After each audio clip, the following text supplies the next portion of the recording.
말씀은 요한계시록 2장 8절부터 11절까지 있는 말씀 드리겠습니다. 신약 성경 400쪽인데요. 8절부터 11절, 제가 먼저 8절 읽도록 하겠습니다. 서머나 교회의 사자에게 편지하라. 처음이며 마지막이요 죽었다가 살아나신 이가 이르시되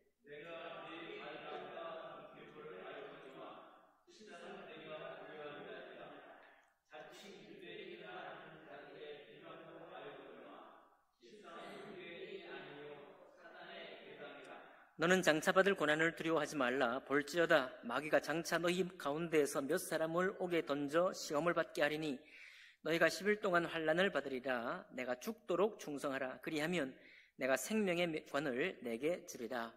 그 있는 자는 성령이 교회들에게 하시는 말씀을 들을지어다.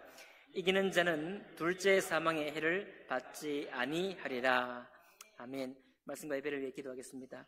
존귀하신 하나님, 또 온 천지를 지으실 뿐만 아니라 당신의 모습으로 우리를 지으시고 온 땅 우리에게 베푸신 이 창조 피조 세계 가운데 우리로 다스리게 하시고 그것과 더불어 살게 하실 뿐만 아니라 모든 죄악된 세상 가운데 우리를 특별히 거룩한 자로 불러내셔서 하나님의 정말 귀한 생명의 빛, 복음의 빛을 발할 수 있도록 인도해 주신 것 감사드립니다. 그리 살게 해주시고 그렇게 살 수 있는 은혜와 능력을 저희들에게 공급해 주옵소서.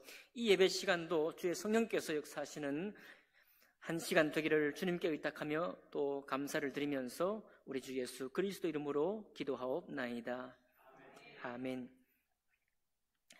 오늘 이 요한계시록 2장 8절부터 11절까지 있는 말씀을 본문으로 해서 그리스도인의 고난이라는 제목으로 하나님 말씀 나누겠습니다. 우리 성도의 삶이라는 것이 교회에 모이는 일이 늘 있죠. 예배 드리는 일, 일이라고 하기는 뭐하네요. 예배 드리는 일, 교회 행사에 참여하는 일, 말씀을 배우는 일, 다른 교회 연합하여서 지체들과 연합으로 예배하는 일, 또 교회 내에서 봉사하는 일, 게다가 이제 회사를 다니는 사람은 회사 술자리에서 거절하는 일, 또 교회를 섬기는 일 때문에 회사 사람들에게 눈총받으면서도 교회의 일을 선택하는 일 등등, 이런 일들이 때때로 자라는 우리 어린 학생들이나 청년들에게 때로 부담이 될 수도 있죠. 근데 세상 모든 일이 그렇듯이 자발적인 모든 일은 힘들지 않습니다. 자발적인 일은 힘들지 않고 단지 타의에 의해서 하는 것이라면 하나하나 할 때마다 뭔가 결정을 해야 되고 즐거움이 없게 되겠죠. 그런데 그리스도인의 자발적인 동기는 예수님 만나는 일이거든요. 예수님 내가 만날 때 우리 안에 성령께서 그 일을 하기 때문에 도리어 이 모든 일 하나하나 할 때마다 내가 무슨 결정을 하는데 힘이 들어가는 것이 아니라 당연히 가는 거예요. 당연히 하게 된다라고 하는 거예요. 사모함이 있기 때문에, 성장에 대한 사모, 하나님의 일에 동참하고자 하는 그런 소망이 우리 속에 있기 때문에 어려운 것이 아닌 거죠. 어려운 것이 아닙니다. 올해 두이치라는 책을 쓴 이 차형규라는 사람의 간증, 이 책 속에 자기 간증이 되어 있는 것을 제가 함께하는 독서 모임을 이끄는 우리 목사님이 그 간증을 정리해서 보내주셨어요. 그 간증은 이렇게 되어 있습니다. 이 차형규가 2006년 2월 군대에서 이제 제대하기 전에 한 24살 되었을 때 다짐을 했다는 거예요. 무슨 다짐을 했느냐? 이제는 정말 종교 생활은 더 이상 못하겠다. 더 이상 내 인생을 낭비하고 싶지 않다. 다만 그동안 내가 교회에 쏟아부은 시간과 돈이 아까워서라도, 아마 이 사람은 약간 장로교 신앙 같아요. 그러니까 헌금도 드리고 예배 생활을 하는 건 장로교는 우리보다 훨씬 더 강력하게 말하잖아요. 그러니까 믿음이 없어도, 주님 만난 게 없어도 11조 하고 헌금 드리고 예배 생활 하는 거는 그냥 지켜왔다는 거예요. 근데 그 생활들을 정리해 보니까 이 종교 생활이 이제 내 인생을 낭비하고 싶지 않다는 거예요. 다만 그동안 내가 교회에 쏟아부은 시간과 돈이 아까워서라도 마지막으로 한 번만 더 기도해보고 주님이 안 만나지면 이 신앙생활을 끝내겠다, 이런 생각을 한 거예요. 저희들 주님 만날 때하고 간증이 좀 비슷합니다. 그래서 이제 군대 들어갔는데 이 사람 일산 사람이에요. 백마부대 출신입니다. 그래서 2006년 2월에 제대하기 몇 개월 전 24살 때 군대 가서 이제 그 생각을 하고 군대 갔으니까 목표가 하나밖에 없는 거예요.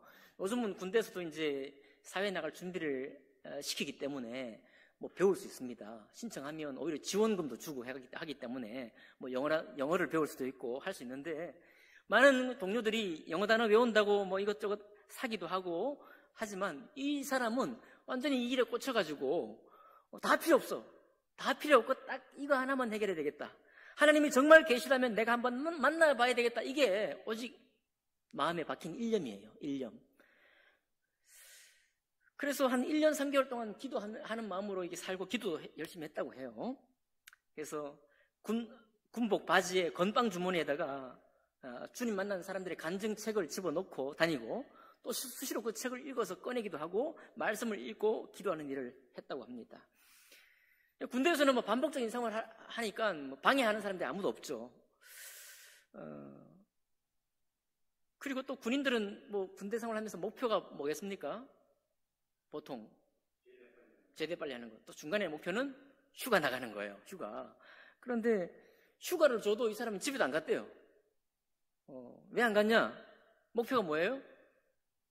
주님 만나야 되겠다. 내가 주님 안 만나면 아무것도 할 수 없다. 이렇게 하고서 백마부대에서 군생활을 하다가 휴가 받고 서울에 있는 집에, 고향은 서울이었군요. 서울에 있는 집에 가서 옷을 챙겨서는 휴가를 즐기는 게 아니라 다시 군부대로 들어갔다는 겁니다. 그래서 이제 군 교회 앞에, 아마 백마부대가 그런가 봐요. 백마부대 앞에 위병소가 있는데 위병소 근처에, 부대 안에 있지 않고 밖에 교회가 있나 봅니다. 그 교회에서 기도를 했다는 거예요. 그러는 중에 어머님이 먼저 예수님을 영접하는 은혜가 있었고, 이 차인교라는 사람이 이제 자기가 성경 위에다가 이 성경책 위에 말씀을 하나 붙여놨다고 합니다. 하나님 만나기 위해서. 어떤 말씀이냐? 나를 간절히 찾는 자가 나를 만날 것이니라. 성경 말씀이죠. 나를 간절히 찾는 자가 나를 만날 것이니라. 그렇게 간절히 찾는 자가 하나님 만나려는 그 약속 하나 붙잡고 하나님 앞에 계속 따지면서 기도했다는 거예요. 만나주신다면서요? 왜 안 만나주십니까? 나는 언제 만나주실 것입니까? 이렇게 약간 따지듯이 기도를 하고, 때로는 금식도 하고 휴가도 안 나가고 하는 중에 아무도 없는 이제 부대 내 교회, 2월달 눈 내린 어느 날에 교회 예배당에 난로를 켜놓고 찬양 CD를 틀어놓고 앉아서 잠깐 기도하는데 주님의 음성을 들었어요. 무슨 음성이냐? 형규야, 내가 너의 눈물을 다 보았다. 너의 눈물이 기쁨의 단이 되게 해주겠다라고 하는 마음 속에, 마음으로부터 그런 음성을 들었다고 했습니다. 그러니까 1년 한 3개월 동안 이제 바라고 원하며 휴가 나가도 기쁘지 않고 남들 다 제대할 준비를 하는데 다 필요 없고 그냥 내가 주님 안 만나면은 내가 그동안 교회에 쏟아부었던 시간도 다 헛된 것이고 앞으로 또 제대하면 또 교회 나갈 거 아닙니까? 부모님 손잡고. 그죠? 그러면 전에도 그냥 그렇지만 제대하고 또 나가봐야 또 허사라. 그런 생각으로 이렇게 기도하는 마음으로 기도도 하고 말씀 보는 중에 이렇게 주님 음성을 듣고 내적인 음성을 듣고 보니까 온몸에 소름이 쫙 끼쳤다라고 얘기를 해요. 이 사람이 주님 만난 간증은 이렇습니다. 이 사람이 그때 이후에 신앙생활이 어떻게 될까요? 교회 일, 예배 드리는 일, 찬양하는 일, 뭐 특송하는 일, 이거 다 일일이 내가 마음에 결정을 하고 내가 또 해야 될 일도 있는데 이걸 또 해야 되나 말아야 되나 고민하며 결정할까요? 부담으로 결정할까요? 아니, 이건 그리스도인의 고난 축에 속하지 않아요. 고난이 아닙니다, 이거는. 만나지 못할 때는 힘든 일이지만 만나고 나면 이거는 그냥 당연하기도 하고 오히려 감사로 하는 것이죠. 여러분, 이렇게 주님을 만나면 모든 일이 어려운 게 아닙니다. 오히려 기대가 되고 소망이 되죠. 그러니까 사실 교회에 나오는 모든 사람에게 한 가지 정말 가장 인생에 해결하고 반드시 지나가야 하는 그 과정이 뭐냐? 하나님을 내가 만나는 거예요. 특별히 예수 그리스도의 은혜를 내 마음으로 만나는 일이 가장 귀한 것입니다. 참 이 차영규라는 사람은 잘했죠. 야, 이게 정말 일생일대의 문제가 맞구나. 일생일대 내가 뭘 하든지 이것이 중요한 게 맞구나. 이것이 내 인생에 해결되는 것이야말로 정말 참된 축복이 되겠구나 하는 이 문제의식을 가지고 주님 앞에 매달렸더니 주님을 만났다는 것입니다. 이제 간증의 내용은 약간 장로교 신앙, 약간 순복음 신앙이 섞여 있어가지고 뭐 다른 일도 있는데 우리 성수침례교회 신앙을 가지고 정리해보면 이렇게 간단하게 정리할 수 있다는 거예요. 여러분, 주님 만나는 사모하는 마음이 있으면 반드시 주님 찾아오십니다. 왜냐하면 나를 간절히 찾는 자가 나를 만날 것이라고 말씀하셨기 때문에, 약속하셨기 때문에, 그렇죠? 그 만남이 되면 이 교회 생활 전반적인 모든 활동은 아무렇지 않아요. 어려운 게 아닙니다. 그냥 그러면 오늘 우리가 이 2장 8절에서 11절에 이 고난에 관한 얘기가 나오는데 이 고난은 도대체 어떤 고난이냐 한번 살펴볼 필요가 있겠습니다. 자, 그 다음 지도 한번 넘겨주십시오. 네. 자, 오늘 서머나 교회예요. 서머나는 어디냐면 여기 있습니다. 여기 터키 반도 오른쪽 왼쪽 끝에 지난번에 에베소 교회 봤죠. 에베소 교회도 보니까 바다에 항구제 있잖아요. 항구, 그죠? 요 서머나도 보니까 어디 있어요? 항구입니다. 이 에베소가 제일 큰 도시였지만 서머나도 큰 도시였어요. 왜? 무역이 있겠죠. 여기 이제 그리스, 마케도니아, 그리스에서부터 이렇게 물건을 사고 판다면 드로아, 버가모, 그 다음에 서머나, 에베소 다 여기가 교역을 하는 항구니까 당연히 부가 집중되고 무역이 왕성하게 되겠습니다. 이 서머나도 큰 교회예요. 근데 이 큰 교회에 특별히 두 번째에 나오는 서머나 교회는 주님 칭찬받은 교회예요. 빌라델비아 교회가 큰 칭찬을 받았지만 서머나 교회도 책망이 없습니다. 책망이 없고 더 놀라운 도전을 주시는 교회거든요. 근데 하는 말씀이 마지막이요 죽었다가 살아나신 이가 이르시되, 여러분 이 소아시아 7교회에 대해서는 주님의 이름이 다 다릅니다. 다르고 마지막 이기는 자에게는 하면서 나오는 그 최후 약속의 권면도 달라요. 지난번에 에베소 교회는 생명나무를 먹게 하겠다라고 약속했잖아요. 오늘 이 서머나 교회는 둘째 사망의 해를 받지 않을 것이다 이렇게 나옵니다. 그러면서 9절 보니까 이 그리스도인의 고난이 과연 무엇인지를 딱 하고 있는데 첫 번째가 환난과 궁핍이라고 그랬어요. 환난과 궁핍. 예수 믿는 신앙을 살면 교회 일이 문제가 아니라 환난과 경제적인 궁핍이 있을 수 있다. 이거는 오늘날도 북아프리카에서 예수 믿는 사람들이나 중동에서 예수 믿는 사람들에게 일어나는 일이고요. 어떤 게 있을까요? 앞으로 최후 대환란이 찾아오기 전에 환난 가운데 이제 우리 기독교인들에게도 찾아올 그런 예언된 일입니다. 이게 뭐냐면 단지 기독교인이라는 것만으로 하나님과 예수 그리스도를 믿고 섬기고 예배한다는 것만으로 우리에게 경제적인 선택권이 없거나 경제활동을 차단당하는 거예요. 재산을 빼앗기기도 하고요. 생계를 위해 돈을 벌 기회 자체를 박탈당할 수가 있습니다. 계시록에 다 나머지에 보면 여러분 이 계시록하고 예수님이 오신 이후에 초대교회 때는 이 기독교인이라는 것 자체가 처음 나타난 거잖아요. 세상에 다른 종교하고 이대교는 있었어도 기독교라는 종파 자체가 없던 때입니다. 그러니까 새로 신흥종교에 말하자면 신흥종교가 나왔으니까 주변에 이 도를 믿는 사람이 무엇을 믿는지 알지 못하는 사람들이 볼 때 이 사람들이 다 경쟁상대이기도 하고, 네, 이 사람들이 잘 되는 것이 별로 그렇게 마땅치 않은 것입니다. 네. 그리고 앞으로 지금 이제 최근에 이스라엘들이 전쟁을 벌이고 있잖아요. 지금 이제 사람들이 보통 이제 성경학자들이나 사람들이 볼 때 러시아와 이란이 다시 이렇게 또 한 팀이 되고 미국, 이스라엘 이렇게 한 팀이 되고 나중에 지금은 아니겠지만 나중에 3차 세계대전이 일어난다면 계시록에 언급하고 있는 곡과 마곡이라는 북방 민족 그룹하고 이스라엘과 이스라엘 연합군이 최후 아마겟돈 전쟁을 벌일 것이다. 계시록에 약속되어 있는 것인데요. 이것이 초대교회에도 바로 이와 같은 다툼이 사도행전에 늘 기록되어 있잖아요. 이방인 교회에 가서 사도가 말씀을 전할 때 항상 방해하고 또 매로 때리기도 하고 죽도록 돌을 쳐서 사도 바울이 거의 죽은 것 같이 될 때도 있었습니다. 이게 바로 뭐냐면 종교 간의 충돌이기도 하고 그런 거거든요. 그래서 이 당시에도 서머나 교회, 초대교회니까 아직도 이 예수 믿는 사람들이 무엇인지 알지 못할 때니까 그 사교, 나사렛 이단의 괴수 이렇게 얘기했으니까 나사렛 예수 믿는 이 사람들이 도대체 뭘 하는 거냐 하면서 재산을 빼앗거나 생계를 위해 돈 벌 기회가 박탈당할 수 있었다는 겁니다. 그래서 이런 것 때문에 뭐가 찾아오는 거예요? 환란이 찾아오고 경제적인 궁핍이 찾아온다는 것입니다. 아마 우리 대한민국에서 이런 일이 있을 것에 대해서는 우리가 예측하기 어렵습니다. 다만 분명히 만약 이스라엘 중심으로 어떤 세계 전쟁이 막 있게 되고 기독교라는 것이 문제의 화두가 딱 되고 문제의 핵심에 이르게 되면 전면적으로 전 세계적으로 이런 일이 생길 수 있다는 것을 저는 믿거든요. 그거는 간단합니다. 여러분과 제가 종교란에 항상 기독교를 쓰지 않습니까?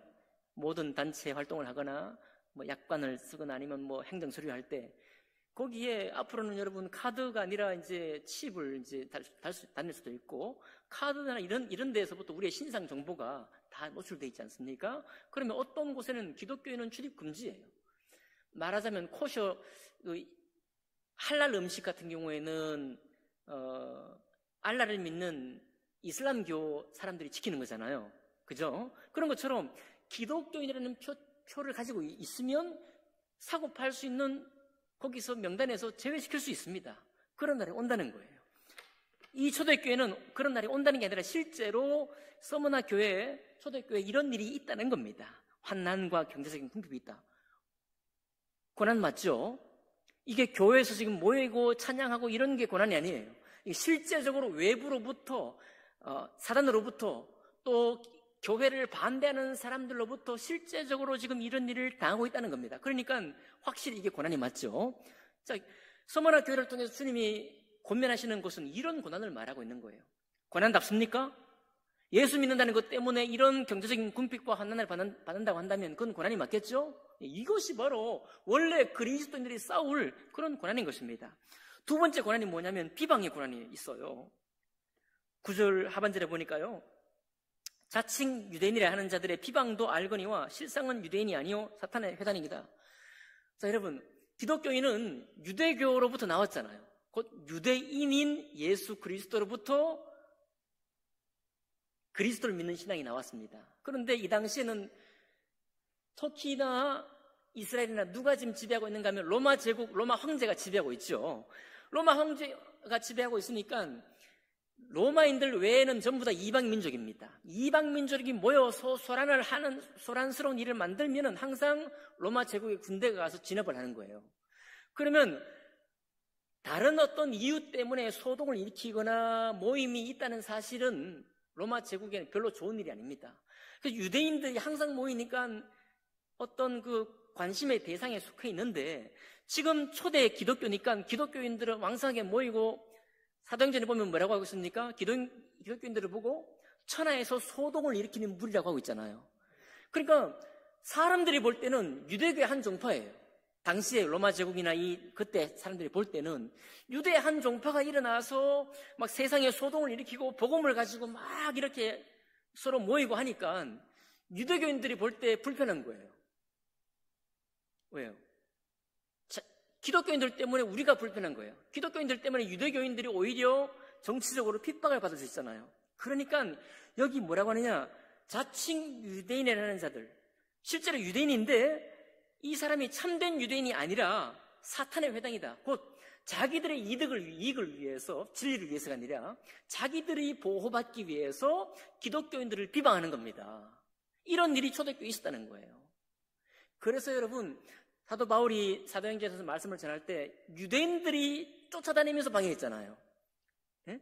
유대인들이 그 먼 길을 쫓아가고 그리고 또 유대인들이 40명에 되는 자객을 조직해가지고 사도 바울을 죽이려고 했잖아요. 그게 단지 복음에 대한 것만 아니라 자기들을 보호하기 위해서 말하자면 자기들은 신생 종교인 기독교인들을 비방을 하는 거예요. 진리의 이유로 비방을 하고 있는 것입니다. 그러니까 그리스도인이 당할 중에 하나가 비방이죠. 지금도 중동이나 이슬람 믿는 중에 갑자기 가족 중에 예수 믿는 기독교로 개종한 사람들이 있으면 명예살인을 당하거나 종종 그런 뉴스를 보죠. 가족에게서 추방당하는 일이 지금도 있잖아요. 그런 일들이야말로 그리스도인의 고난이다 이렇게 말하고 있는 것입니다. 10절에 보니까요, 아직도 고난이 남아있습니다. 비방, 환난과 궁핍, 경제적인 궁핍만 있는 게 아니라 비방론도 있는데 또 뭐가 있냐면 너는 장차 받을 고난을 두려워하지 말라. 지금까지도 고난을 받고 있는데 아직도 고난이 남아있습니다. 마귀가 장차 너희 가운데서 몇 사람을 옥에 던져 시험을 받게 하리니 너희가 10일 동안 환난을 받으리라. 내가 죽도록 충성하라. 자, 여기 9절 하반절에 보면 내가 부요한 자라. 너 지금 경제적으로 어려운 거 알고 있어. 너 지금 경제적으로 다른 많은 사람들이 사고 파는 그런 경제활동도 제한받는 거 알고 있지만 성령인 내가 예수 그리스도 우리 주님이 볼 때는 너는 부요한 자야. 어디에 부요한 자야? 믿음에 부요한 자야. 진리 말씀에 부요한 사람입니다. 축복하고 있어요. 그렇게 인정하고 있습니다. 그런데 그렇게 인정하고 있는 이 서머나 교회 성도들에게 아직도 너희들 중에 몇 사람, 이 사람은 믿음이 좋은 사람들이겠죠. 서머나 교회 대표자들이겠죠. 이 사람들을 어떻게 하겠다는 거예요? 감옥에 가두겠다는 겁니다. 감옥에 던져진다는 거예요. 여러분, 오늘날 어떤 사람이 피의자 신분으로 되어서 아직 법정에서 죄가 있다, 죄의 유무가 판단되지 않아도 누가 검찰에 고소를 당했다 그러면 벌써 우리 눈에 그 사람을 나쁘게 보잖아요. 그죠? 감옥에 갇힌다는 것은 수치스러운 일을 당하는 거예요. 그게 그 사람이 정말 범죄하지 않았어도 피의자 신분으로 감옥에 갇히기만 하면 이미 그 사람에게 아주 모욕적인 그런 대접을 받게 되는 것입니다. 그런 아주 치욕스러운 감옥에 갇힐 뿐만 아니라 사실은 감옥에 갇힌 중에도 몇 사람, 그 중에 몇 사람 중에 어떤 사람은 뭐 하게 될 것이다? 죽게 될 것이라는 겁니다. 신앙 때문에. 예수 믿는 신앙 때문에 다른 사람을 잘못 해코지하거나 다른 사람에게 물질적인 피해를 입힌 것이 아니라 단지 우리 주 예수 그리스도를 믿는다는 그 이유만으로 죽음에 내어준다는 겁니다. 이런 환난들이 서머나 교회 성도들에게 기다리고 있다는 거예요. 자, 환난과 궁핍을 당하고 있습니다. 유대인들로부터 비방을 당하고 있어요. 그리고 감옥에 던져지는 치욕을 당할 것입니다. 그리고 그것도 모자라 가지고 어떤 사람은 죽게 될 거예요. 이 네 가지를 한번 따져보니까 정말 고난이 맞아요. 여러분과 제 주위에는 없죠. 우리 지금 대한민국은 신앙의 자유가 있어서 이런 일이 마치 옛날 얘기하는 것 같아요. 옛날 얘기예요. 장차 올 이야기이기도 하지만 사실은 우리가 믿음의 선택을 하면 할수록 사실은 고난이 눈에 보이거든요. 우리도 이미 겪은 바가 있습니다. 가족 중에 내가 먼저 믿었습니다. 여러분 가족 중에 핍박을 당한 적이 있잖아요. 그죠? 내가 믿음의 시작을 하고 열심히 교회 신앙생활을 하려고 하다 보면 여러 가지 핍박이 있습니다. 지금도 누구든지 신앙적인 선택을 하고 신앙적인 도전을 하면 그것을 뜯어 말리고 그것을 제어하려는 힘이 작용을 해요. 그러면 지금 우리가 주변에 환난이 없다, 내게 고난이 없다, 그 말은 일괄적으로 말할 수는 없지만 내가 지금 신앙적인 선택, 하나님을 위해서 뭔가를 드리고자 하고 내 삶에 뭔가를 헌신하고자 하는 그런 선택에서부터 내가 좀 멀어져 있다라고 생각할 수 있는 겁니다. 왜냐하면 여러분 마귀는 지금도 있어요, 없어요? 지금도 우리가 진리 안에 들어가려고 하고 더 믿음이 성장하려고 하고 하나님과 함께 깊이 동행하려고 하고 하는 사람이 믿음으로 나아가려고 한다면 방해하겠어요? 방해하지 않겠어요? 방해하거든요. 그런데 사단이 방해하는 사람이 누구를 통해 방해합니까? 사람을 통해 방해하잖아요. 사람을 통해 우리 마음을 괴롭게 하잖아요. 우리가 더 이상 그런 싸움을 하지 않도록 아주 그런 싸움을 포기하도록 나는 이제 그만됐어. 나 이런 싸움 하지 않을 거야 라고 포기하도록 유도하는 거, 그게 바로 마귀 역사이거든요. 사단의 역사인 것입니다.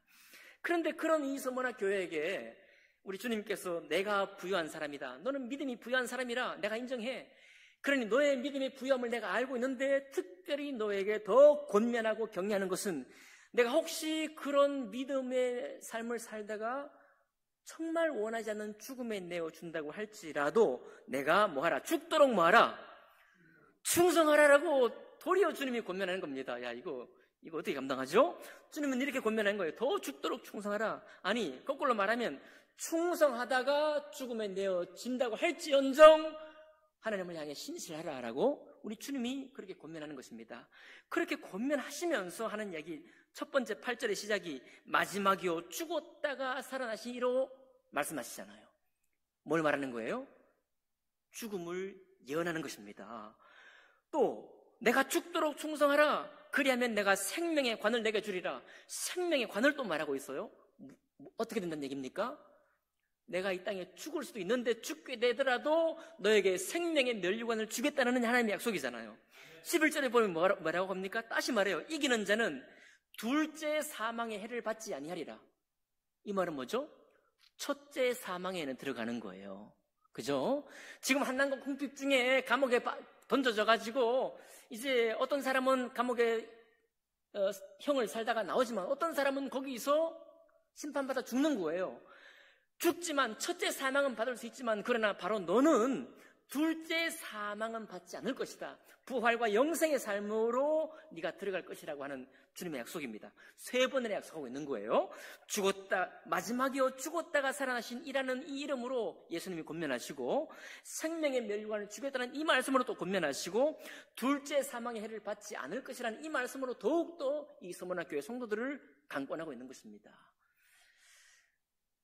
여러분, 순종할 만한 사람에게 권면하는 거예요. 그렇죠? 이 말씀을 받지 못해 연약해가지고 다른 교회들처럼 여기 버가모 교회나 두다데라 교회처럼 이제 자기들의 신앙이 제대로 세워지지 않은 교회는 말하지도 않은 거예요. 감당하지 못하니까.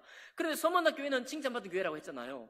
이미 믿음에 부호한 사람이에요. 이런 환난과 어려움이 있어도 이 그리스도인의 고난을 진리를 위한 고난, 합당한 고난이라고 여기면서 계속해서 믿음에 사는 싸움을 싸웠던 사람들이 서문학 교회 성도들입니다. 그러니까 그들에게 우리 주님께서 더 담대히 권면하는 거예요. 생명의 면류관을 주겠단 말이에요. 너는 첫째 사망에는 이 땅에 살면서 들어갈지 몰라도 둘째 사망이 없고 영원한 영생을 받을 것이다. 내 이름이 뭐냐? 나는 죽었다가 살아납니다 라고 말하면서 이 서문학 교회들을, 성도들을 강력하게 권면하고 있는 것입니다. 여러분, 그리스도인의 고난은 이런 것이어야 하는 것입니다. 그러니까 우리가 이 땅에 살면서 세상 사람들도 고민하고 우리도 고민하는 것들이 많아요. 겹치는 고민이 많습니다. 그런 것이 고난이 아니라는 게 아니에요. 우리가 살아가면서 관계의 고난이 고민입니다. 관계 고민이 있죠. 우리 자녀들이 살아가는 것이 어떻게 살아갈까? 그것도 우리의 고민입니다. 예. 그렇죠? 또 교회의 성장도 우리의 고민이에요. 또 가족 간에 섬기고 봉사하는 것도 우리의 고민입니다. 심한 고민이에요. 이거 쉬운 고민이 아닙니다. 그 모든 것들도 다 그리스도인인 우리가 감당하면서 힘들어하고 어려워하는 고난이에요. 맞습니다. 그런데요, 여기 이 계시록에서 우리에게 보여주시는 이 고난은 질적으로 달라요. 우리는 이런 고난이 있다는 사실을 기억해야 한다는 것입니다. 그리고 굳이 이런 고난을 위해서 내가 굳이 이렇게 할 필요는 없지만 아까 말씀드리지 않습니까? 내가 진리로 구별된 삶을 살려고 하고 예수 그리스도를 이름을 통하여 영광을 돌리고자 하면서 내 남은 삶 동안에 믿음을 위한 수고를 하고자 하면, 믿음에 도전을 하고자 하면 언제든지 느낄 수 있는 것이 바로 뭐냐면 이런 우리를 대적하는 힘이에요. 우리를 그렇게 살지 못하게 하려고 하는 방해입니다. 많은 사람을 통해서 우리를 그냥 지금에 사는 삶에 만족하도록 계속해서 우리를 역사하는 그런 세력인 것입니다. 이것이 도전을 하고 살아내려고 믿음 안에서 살려고 하는 사람에게는 이것이 계속해서 우리 주변에 있다는 사실을 느끼게 된다는 사실인 것입니다. 저는 우리 본된 교회가 또 함께 예배하는 우리 성도님 마음속에 이와 같은 고난이 있다는 사실이 염두에 두어지기를 원하는 것입니다. 그래서 많은 사람들이 인생으로 살아가는 고민, 사람 채찍과 인생 막대기, 인생 채찍과 사람 막대기, 누구든지 살면서 겪는 고난이에요. 누구든지 이 땅에 하나님께서 주어진 시간, 100년 인생이든 80년 인생이든지 인생을 살면 누구든지 겪는 고난입니다. 이런 고난도 쉬운 고난은 아니라고 말씀드렸어요. 그러나 진리 때문에 받는 고난이 따로 있는 거예요. 예수 그리스도를 믿고 이 몸된 교회를 참으로 진리의 교회로 세우기 위해서 받는 고난이 따로 있는 것입니다. 이것들을 우리가 염두에 둘 때, 아까 제가 뭐라고 말씀드렸나요? 교회에 모이는 일, 특송하는 일, 봉사하는 일, 찬양으로 섬기는 일, 교회 모든 일을 돌아보는 일, 연합해서 섬기는 일, 고난일 수가 없는 것입니다. 오히려 그것은 주님을 만난 사람에게는 즐거움이고 자랑이고 기쁨이고 감사의 제목일 뿐인 것이죠. 혹여 우리 성도님들 가운데 하나님 살아계심과 예수 그리스도를 만나지 못함으로 바로 교회하는 모든 일들 가운데 이것이 고민이라고 한다면 우리는 기도해야 하고 우리는 중보해야 합니다. 오 주님, 그가 예수 그리스도를, 그 살아계신 주님을 인격적으로 진정으로 만날 수 있도록 도와주십시오. 우리가 기도할 것은 그밖에 없는 거예요. 그리고 주님을 만난 우리는 어떤 것을 기도할 것인가 하면 바로 이 계시록에 고면하는 것처럼 진리 때문에 받는 고난이 있다는 것과, 그리고 우리 주님도 믿음이 부유한 자를 칭찬하고 있는 것처럼 나도 믿음이 부유해지고 진리를 위한 수고를 위해서 살면서 이런 그리스도인이기 때문에 받는 고난에 참여할 수 있는 나의 인생이, 나의 그리스도인의 삶이 될 수 있도록 도와달라는 그런 기도를 우리가 드리는 것입니다. 그럴 때 우리가 여러 가지 결정을 합니다. 교회도 여러 가지 결정이 있어요. 많은 결정이 있습니다. 친교를 섬기는 결정도 있고 수많은 결정이 있어요. 그런 결정으로 우리의 신앙을 다 낭비하거나 그런 결정 때문에 우리가 교회 생활을 전부 다 정리하게 되는 그런 우를 범하지 않을 수 있다. 저는 그렇게 믿습니다. 여러분, 우리가 많은 고민이 있습니다. 많은 섬김의 어려움도 있습니다. 다시 말씀드리지만 그런 것도 어렵습니다. 쉽지 않습니다. 눈물이 필요합니다. 그것도 인내가 필요하고 기도가 간구가 필요합니다. 그렇지만 그게 전부가 아니라는 사실을 오늘 이 말씀을 통해서 다시 한번 마음에 새길 수 있기를 원하고요. 예수 그리스도를 따르는 우리의 이 담대한 신앙, 진리를 위한 이 신앙의 이 도전을 우리도 함께 받을 수 있는 여러분과 제가 되기를 주님 이름으로 축복합니다. 기도하겠습니다. 존귀하신 주님 감사드립니다. 우리 주님께서 죽었다가 살아나신 이요 영원한 생명의 축복으로 이 땅에 사는 우리들에게 살아계신 하나님을 만나게 하시고 또 간절히 찾는 자로 주님이 나타나셔서 음성으로 들려주시면서 하나님 우리를 만나게 해주신 것을 감사드립니다. 만나주실 뿐만 아니라 진리로 사는 것이 어떤 삶인지를 즐거움과 기쁨으로 사모함과 설레임으로 소망 중에 우리로 걸어갈 수 있도록 도와주시니 더욱 감사드립니다. 오 주님, 우리의 신앙의 표대가 오늘 서문학교의 성도들에게 말씀하셨던 이런 진리를 위한 소망, 이런 진리를 위한 담대한 믿음의 걸음을 걸어갈 수 있도록 우리 모두를 축복해 주시옵소서. 우리 모두를 사용해 주시옵소서. 믿음의 질적인 이 전환, 믿음의 질적인 이 하나님 신앙생활의 이 본을 우리가 깊이 받을 수 있도록 성령 하나님 도와주시옵소서. 목전에 든 우리의 모든 삶의 고민들을 주님께 의탁드리며 하나님 아버지 주님께로부터 오는 위로와 은혜 가운데 잘 하나님 아버지 감당해 갈 수 있도록 또한 역사해 주옵소서. 모든 것 주님께 감사드릴 때 귀하신 우리 주 예수 그리스도 이름으로 기도하옵나이다. 아멘.